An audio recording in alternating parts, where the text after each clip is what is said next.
gathered tonight to honor victims of gun violence and discuss ways to bring peace to Louisville. It was part of the 5th annual Night of Remembrance. WLKY's Jamie Mage joins us live from the newsroom. Jamie, it was an emotional night for family. That's right, Vicki. There have been 7 homicides in Louisville this year, and families say each death is a reminder of how much more work needs to be done to unify the city. One mother who lost her son to gun violence years ago says she's hoping to continue to make a change. I made my son a promise at the casket that he would never be forgotten and that his life has purpose and meaning. Elgina Bullock Smith says she has honored her word. In 2015, her 18-year-old son, Anthony Jerome Smith Jr., was shot and killed. I knew for sure I didn't want to be bitter. I wanted to be better, and I wanted to raise my hand and lift my voice and say that enough is enough. Friday night, Bullock Smith and dozens of others gathered for the annual Night of Remembrance to pay tribute to those who were killed in years past.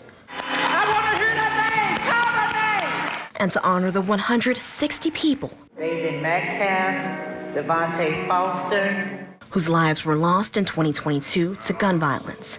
There was also a moment of silence for those who died from suicide. Mayor Craig Greenberg says he's working on a plan to make the city safer. Very soon, I'll be making an announcement, I hope with many of you here tonight, to have a big impact on our illegal gun crisis so that guns that are used to commit crimes are never used to commit another. Families are hoping city leaders will include more of the community into the efforts. We're going to have to bring people at different organizations to the table who's out here doing the legwork and out there with the boots on the ground. And Bullock Smith says reaching more youth could make a difference. I would love to go into Jefferson County Public Schools. I would love to have a setting where it's a part of the curriculum. Let's talk about what's going on with your emotional breakdowns. What would make you angry enough to want to cause someone bodily harm? But they say it's going to take the collective efforts of everyone in the city to make a change. Tonight's event was sponsored by the Office for Safe and Healthy Neighborhoods and Moms Demand Action. They're hoping to continue to spread awareness and work on making the community safer.